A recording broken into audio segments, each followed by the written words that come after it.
I think if it wouldn't hurt to start the whole thing off with the number of pubs in such a small area, why they were all able to make a living. Um, So perhaps you could tell me, you spent a lot of your youth in Kensal Newtown, and I've noticed from an old set of maps that there's a huge amount of pubs in the area. Um, just ones I found out. We had the Portobello Arms at the corner of Alderson Street and Kensal Road, Lads of the Village in Middle Row, Prince of Wales in Middle Row, the Foresters on the corner of West Row and South Row, the Clayton Arms in West Row. That's and indeed there's even one at the top of East Row, Jack of Newbury. Um, so how come such a small area? And actually, just one last one, the corner of Bosworth Road. There's a pub, Bosworth and South Row. So it's quite a small area. That's a huge amount of pubs. What do you think was going on there? well, I think it's the evolution of society. In those days, one's got to remember there was very little indoors for entertainment, except for the radio. There was no television. And it was quite normal for the ratio of pubs against population to be much, much higher than it would be able to survive in this day and age. So hence, because most men wanted to get out during the evening after their day's work, came home, had their meal, then wanted to go out for a few beers and meet a few friends, chat, etc.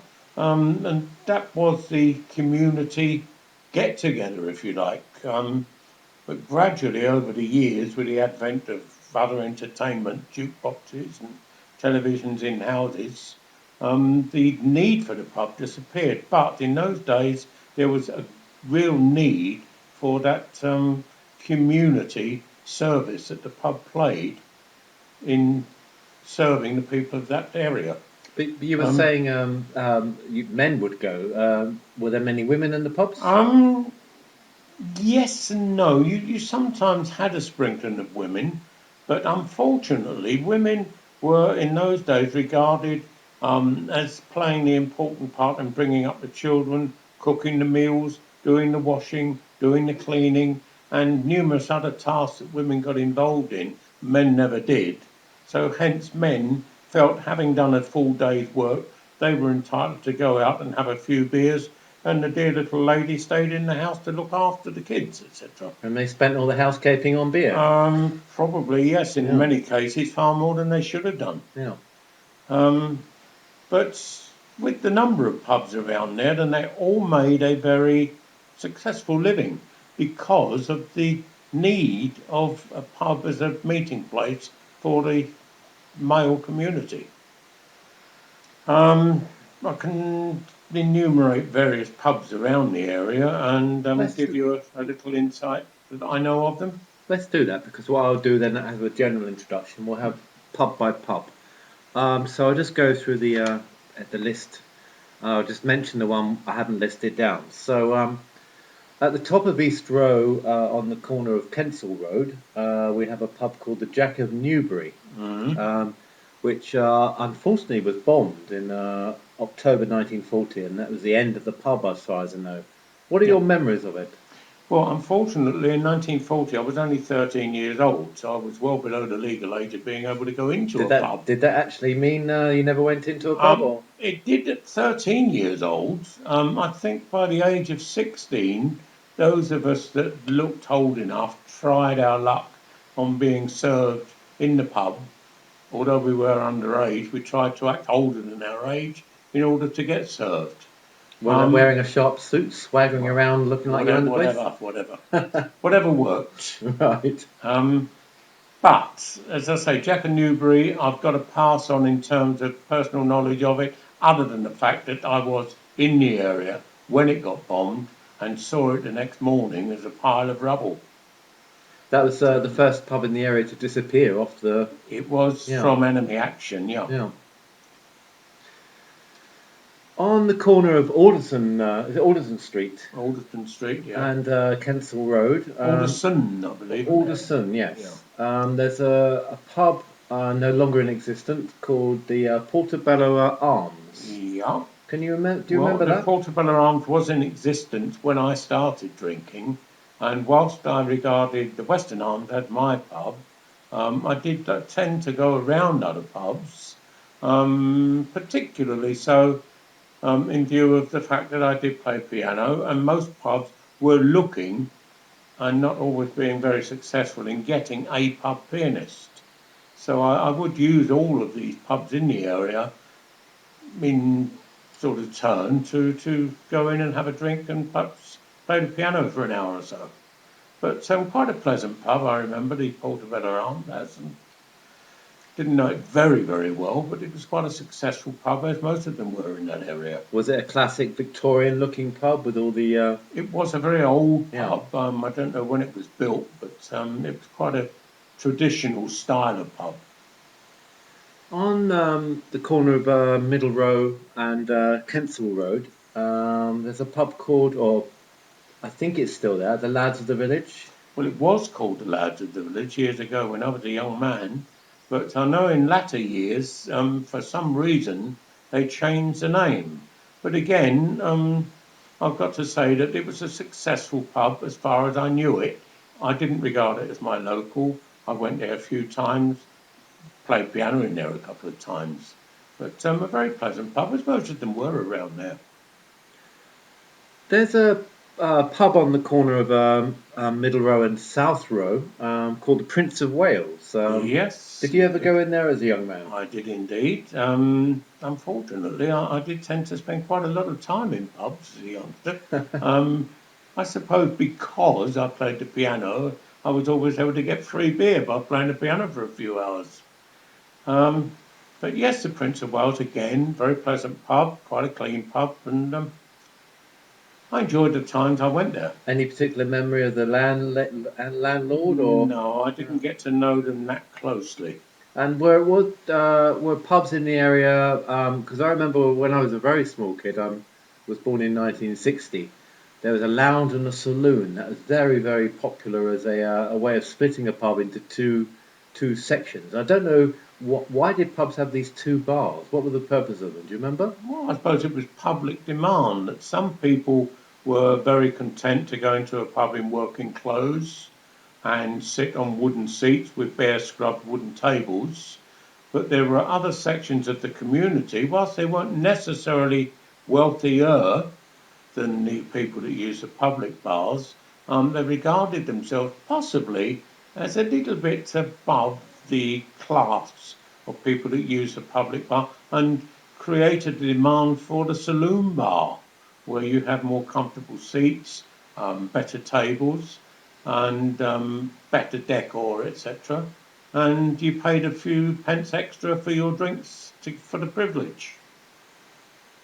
The corner of West Row and South Row is a pub called the Foresters, or was. I think it's gone now. Um, One, did you have any memories of that particular pub? And why did all these pubs get particular names? Was it? Would you know this? Why is there a Foresters? Why is there a pub called, on the same street? I think it's the Lads of the Village or the Middle Row. Do you know the history of the naming of pubs in the area? Or was it? I suppose all pubs had a reason for being named, or maybe there's somebody named them The Foresters, for a though? particular. Yeah, but again, pubs tended to acquire names without necessarily broadcasting why they were called that particular name. Just a distinctive name. Yeah, Did you remember the Foresters? I did indeed. Again, piano-wise, I played a couple of times in there, and very pleasant pub. And in fact, it was as near to where I lived in Kensal House as the Western Arms. So it's down the But steps, wasn't it, from Ladbroke Grove? yes, Yeah. indeed.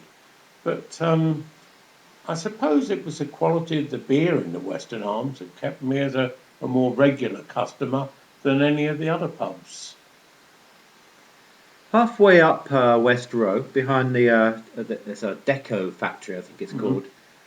There's in former times, not even marked on the maps at the time, a pub called the Clayton Arms. Can you tell me about anything about that pub? Yes, again, it was one of the local pubs I used as a young man, but it was a very, very small pub. Now, whether that had any bearing on its nickname, it was the Clayton Arms officially, but unofficially, everybody knew it as a little house, probably to do with its size. A number of pubs around the area had nicknames, which we may come to mention later. Well, can you remember any? Yes, there was the cowshed as a typical example of this, which was on the corner of Ladbroke Grove and Barby Road, which was officially named the Admiral Blake. But it was actually built on farmland, and one can only assume that a lot of people remembered the fact that there was a shed for housing cows on that particular site before the pub was built. Any other And it nicknames? acquired the nickname of the cowshed. Any other pubs nicknames that you can remember? Yeah, but before we leave the cowshed, it's an interesting fact that in much, much later years, and we're talking in the 1970s, 1980s. Hold that thought because we're doing the cowshed separately. So right. Right. Well, let's talk about Admiral Blake. Yeah. There is a pub on the corner of Barby Road and Ladbroke Grove called the Admiral Blake. Mm-hmm. Can you tell me anything you know about that one? Well, again, it was a nice pub and very well used by local people, but it was never actually referred to as the Admiral Blake, which was its official name. It was always called the Cowshed.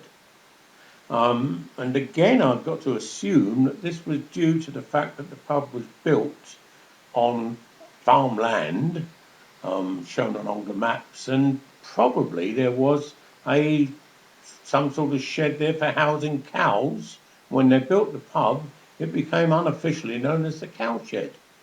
And funnily enough, in later years, when I went back to the area, I did notice that the Admiral Blake name had been dropped and the pub had been officially named the Cowshed. All right. Because actually, if you look at a very old map, Ladbroke Grove didn't exist. It was just the Portobello Road, which had I think, a name called Green Lanes originally.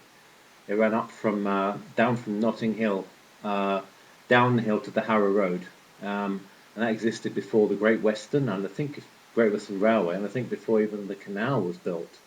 That was an old thoroughfare. But that part of Ladbroke Grove was Portobello Road in those days. It was Portobello Road extended on what is now called Ladbroke Grove up to where the plough is at the bottom of Kilburn Lane. So, yeah, it's a very big possibility that next to that road was an agricultural building. I wonder if that even predated the railway. Who knows? Because that's very near the railway. Yeah, all of which is before my time. So Yes, I I think really comment on 1865. I it. think it's before most of our times. And Yeah. behind there is Admiral Mews, I think. So I'm not sure if that was named after the pub or the pub was named after the Mews. Again, But I cannot comment on that, which way round that was.